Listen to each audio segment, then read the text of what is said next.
ወረቀት ይመስለኝ ነው። አሁን ውስጡ ወረቀት ይመስለኝ ኮሻኮሽ እንዴ ናታን የሆነ ሰው ይመስል እቺ ይምዳቱ እንጃ። ኤቢ ቆይ የት ሄዳ ነው?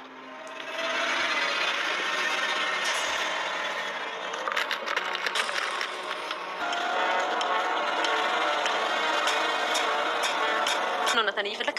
አይ እንትን ማለት ማስቲካ ይዘልኝና ብላኝ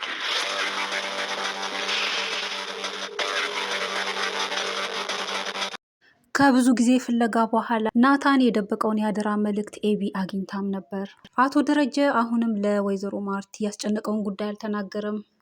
ሰላም እንደምናላችሁ ውድና የተከበራችሁ የእሸት ዩቲዩብ ቻናል ቤተሰቦች በያላችሁበት ሰላምታችን ይድረሳችሁ። እንኳን ወደዚህ ቻናል በደህና መጣችሁ። ለቻናሉ አዲስ ከሆናችሁ ሰብስክራይብ ማድረግ ቪዲዮንም ላይክ ማድረግ እንዳትረሱ ስል በትህትና ላስታውሳችሁ ወደድኩ። በዚህ ቪዲዮ የዳጣ ድራማ ነው ይዘን የመጣ ነው። ቪዲዮንም እስከ ፍጻሜ እንድታዩት አክብሮታዊ ግብዣችን አቀረብን። ወይዘሮ ሰላም ለናታን የሰጠችውን የአደራ መልእክት በዚህም በዛም አቤጌል ለማግኘት ለማየት ምን እንደሆነ ለማወቅ የምታደርገውን ጥረትና ፍለጋ በመቀጠል ላይ ነበረች። እንግዲህ በዚህ ክፍል እንደተመለከትነው አደራ መልእክቱን ናታን ስጥ ለተባለው ለዳጣ ሊሰጣት እና አብረው ያንን መልእክት ለማየት ተቀጣጥረው በወሰኑበት ቦታ በዛ ምሽት ማንም በሌለበት በእነሱ ቤት እንግዲህ ቁጭ ብለው እየገለጡ እየከፈቱት እያለ እንደዚህ አይነት ነገር አያምልጥሽ የተባለች ይመስል እንግዲህ አቤት ደርሳባቸውም ነበር። እንዲሁም ደግሞ ለመረጃም እንዲሆናት ያው ለወላጆቿም ለማሳየት በሚል ቪዲዮ ስትቀርጻቸው ነበር በስልኳ። ነገር ግን ዳጣ ቀና ብላ ስትመለከት ተመልክታት ነበርና ናታንን ደብቀው በቃ ሌላ ጊዜ እናየዋለን በሚል ነግራው ነበር። እሱም ያው አቤጌል ልትሆን ትችላለች የመጣችው ተደብቃም ሊሆን ይችላል በሚል ዳጣ ተነስታ ቃኝታ ነበር። ነገር ግን የተደበቀችበት አቤጌል አላየቻትም ነበር። እናም ሆኖም በዛኑ ቅስፈት ያው ናታን ወደ ክፍሉ ይዞ ሄዶ ይህንን መልእክት ሲደብቅ እንግዲህ አቤጌል ተከታትላ ሲደብቅ ያው በሩ ክፍተት ነበረውና ስትመለከተውም ነበር። የት እንደደበቀ የት እንዳኖረው በደንብ ተመልክታም ነበር። እናም በአጋጣሚ ናታን ተልኮ ሲሄድ እንግዲህ እዛ ክፍሉ ገብታ ያንን በማተራመስ በመፈለግ ላይ እያለች እንግዲህ ብዙ ሰዓት ነው የፈጀባት እንዳለ ክፍሉን በርብራ በስተመጨረሻም ይህንን መልእክቱን በእርግጠኝነት አግኝታም ነበር።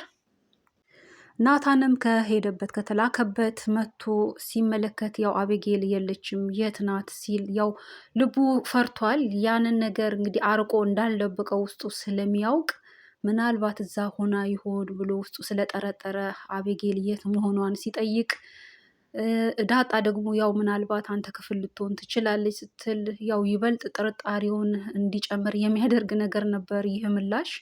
እናም ወይዘሮ ማርቲ ግን ፈልገሃት ነው በሚል ስትጠይቀውም ነበር። አይ ምናምን በሚል በመንተባተብ እንግዲህ ማስቲካ ከረሜላ የሆነ ብቻ መልእክት ልካው እንደነበርና ሊሰጣት እንደሆነ አስመስሎ በዛኑ ቅስበት ተነስቶ ወደ ክፍሉ አምርቶ ነበር።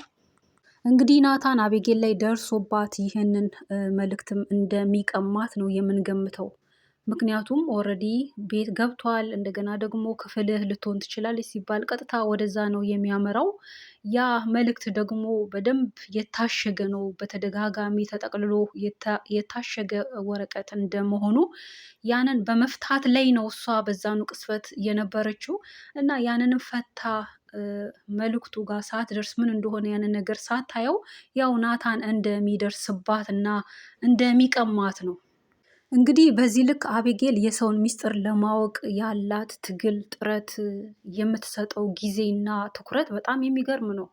በዚህ ልክ ትኩረት መስጠት ለሚገባት ለትምህርቷ መስጠት ወይ ለቤተሰቦቿ ለተለያየ ወሳኝ ለሆኑ ነገሮች ጉዳዮች ጊዜ መስጠት እንዳለባት መጠን እየሰጠች አይደለም። የእሷ ትኩረት የሰው ነገሮች ላይ ሚስጥሮች ላይ ሚስጥርን ለመግለጥ ሰውን ለማጋለጥ እንደዛ አይነት ነገሮች በተለይ ደግሞ በቤት ውስጥ ባሉት በአባቷ ላይ ያላት ጥርጣሬ እንዲሁም ደግሞ በሰላም ላይ አሁን ሰላም እንግዲህ ከዛ ቤት በመሄዷ አሁን ደግሞ ዳጣና አባቷ ላይ ነው እንግዲህ የምትጠረጥረው ነገር ያለው በተለይ ደግሞ ለእናቷም ጭምር አባቴን እያስጨነቀው ያለውን ጉዳይ ውጪ እንዲጋብዘኝ ጠርቼው ላወጣጣው እንዲነግረኝ ብዙ ጥሬ ነበር፣ ነገር ግን አልነገረኝም ስትላትም ነበር። እናም እሷም ወይዘሮ ማርቲም ያው ለእኔ ያልነገረውን ለአንቺ እንዴት ሊነግር ይችላል? በተለይ ደግሞ ያው በዚህ በኦፎፌ በሆነው ባህሪዋ እንዴትስ አቅርቦ ይሄንን ታላቅ ሚስጥር ለእሷ ሊነግር ይችላል? ጭራሽ የማያስቡ ማይሆን ነገር ነው እና እሷም ራሷ መሞከሯ ቢያንስ እንደ ልጅ እና እንደሚቀራረብ እንደ አባትና እንደ ልጅ የተቀራረበ ፍቅር እንኳን የላቸውም። ለአባቷ ብዙም ፍቅር የላትም። እሱ ፍቅር አይሰጠኝም ትላለች እንጂ እሷ ራሷ አባቷን ለሆነ ነገር ስትፈልግ ነው የምትቀርበው። ወድሃለሁ ወይ እንዲህ እንዲህ የምትለው እሱም ይህንን ያውቃል። እሱ ግን ለእሷ ፍቅር አለው። ልጁ ናት ኦልሬዲ፣ ግን ባህሪዋን በጣም ነው የሚጠላው። ብዙ ጊዜ ገጽጿት ይህን ባህሪ እንድትተውም ቢመክራትም ያልተወችው ነገር ስላለ ብዙ ጊዜ በእሷ ጉዳይ በጣም ነው የሚናደደው። እናም አብዝቶ አብልጦ የሚወደው ውሃን ነው። እንግዲህ የውሃ ነገር ሲነሳ አይሆንለትም። አቤጌልን ቢወዳትም ያው ልክ የሆነ ገደብ አለው ለሷ ያለው ፍቅር። በተለይ ደግሞ የባህሪዋ ጉዳይ አባቷን እንደ አባት ያለማክበር፣ ቦታ ያለመስጠት፣ በተለይ እሱን የመጠርጠር የመከታተሏን ነገሮች ሁሉ በጣም የሚጠላው ነገር እንደሆነ ብዙ ጊዜም ደግሞ እያሳዘነችው እያስቆጣችውም ስለሆነ ይህን ባህሪዋን ይጠላል። ከዛም አንጻር እንግዲህ ልዩ ትኩረት ፍቅር ያለው ለውሃ ነው። እናም አቤጌል ለእናቷ ስትናገር እንደነበረው አባቴን ያስጨንቀው የነበረው ጉዳይ የአጭር ጊዜ ጉዳይ አይደለም፣ በጣም ረጅም ጊዜ ነው ይህ ጉዳዩ እያስጨነቀው ያለው። እናም ያ ደግሞ እውነት ሊወጣ ቅርብ ነው እያለም ነበር ስትል ነበር። እንግዲህ ለእናቷ ጥቆማ እያቀረበች ነበር። እናቷ ግን እሷን ጊዜ ሰታ ብትሰማትም አስተውላ ወይ ነገሬ ብላ ቁብ የምትሰጠው ነገር አይደለም የእሷ ነገር። ምክንያቱም ያላትን ነገር ችኮላዋ፣ ለነገሮች የምትሰጠውን ነገር በጣም እሷም እንደ እናት ይህን ባህሪዋን ስለማትወድ በተለይ ደግሞ ባለቤቷን ስለምታምነው የአቤጌልን ነገር ከቁብ አትቆጥርም። ወይዘሮ ማርቲ አቶ ደረጀን ስጠይቀው ስለነበረው ጉዳይ ማለትም ያስጨንቀው ስለነበረው ጉዳይ እና ሲቃጅ ስለነበረው ጉዳይ በተለይ ደግሞ ሰላምንና እሷን እየጠራ ማሪኝ ምናምን ስለሚለው ጉዳይ አጥብቃ ስጠይቀው ስታፋጥጠውም ነበር። በዚህ ጊዜ እንግዲህ እሱም ሲርበተበት ለመመለስ በጣም ሲደናገጥ ተመልክተን ነበር በተደጋጋሚ ይህንን ስታነሳ። እናም ያው አቅልሎ ነው በዚህ ክፍል እንድታልፈው ያደረገው። ያው ቅጀት ነው። ከዚህ በፊትም እንደዚህ አይነት ቅጀት ቃጅቼ ነበር ትዝ ካለሽ፣ ያ ማለት ምንም ነው በቃ እለፊው፣ ቁም ነገር ያልሆነ ነገር ነው፣ ቅጀት ነው በቃ ምናምን በሚል ድጋሚ እንዳታነሳ አይነት አድርጎ ነበር እንግዲህ ያለፈው። በዚህ ልክ ወይዘሮ ማርቲ እሱን ማመኗ ያላት እምነት፣ ለትዳሯ ያላት እምነት በጣም ጥልቅ የሆነ ነው። እናም ከዛም አንጻር ነው እሱን በዚህ ልክ መጸጸቱና እሷን ቀና ብሎ ለማየት ራሱ እጅግ መጨነቁ፣ መሳቀቁ እሷ ለሱ ያላትን እምነቱን ስለበላ ነው። እናም ስላልታመነ ነው። በስህተትም ሆነ በማወቅም ሆነ ባለማወቅም በሰራው ስራ እጅግ ተሳቆበታል። እንዴትም እንደሚወጣ ከዛ ነገር እንግዲህ መላው ጠፍቶበታል።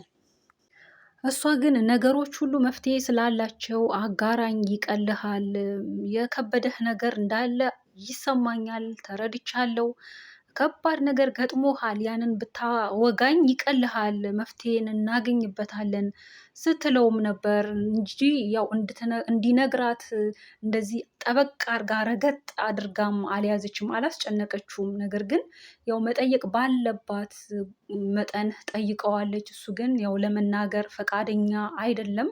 እሱን እንግዲህ እንደ ታማኝ እንዳይደለ ወይም ደግሞ ለእሷ ብቁ የሚሆን ሰው እንዳይደለ፣ እሷ ግን ለቤቷ በቃ ብቁ የሆነች ሰው እንደሆነች ብቻ ግን እሱ አብልጦ አብዝቶ እንደሚወዳት አይነት ብቻ እና በአጠቃላይ እንደሷ እሱ እንዳልሆነ ምላሹ የእሱ ምላሽ እንደሷ እንዳይደለ እያለ ራሱን አሳንሶ በተለያየ መንገድ ሲናገር ይህንን ለምን አልክ ስትልም ነበር። እሱ ግን ያው እንዲሁ በደፈና እንዲሁ ነው እያለ ሊነግራት አልፈለገም። እንግዲህ በምን አይነት ሁኔታ ይነግራት ይሆን? ለዚህ ጥያቄ ቀጣይ ክፍሎች መልስ ይዘውልን የሚመጡ ነው የሚሆኑት። እንዲሁም ደግሞ አቤጌል እንግዲህ ናታን እንደሚደርስባት ነው። ሲደርስባት ያንን ወረቀት ትደብቀው ይሆን ወይስ እጅ ከፍንጅ አግኝቶ ይቀበላት ይሆን? የዚህን ምላሽ በቀጣይ ክፍሎች ነው የምናይ የሚሆነው። እንግዲህ በዚህ ቪዲዮ የቃኘ ነው ይህን ይመስላል።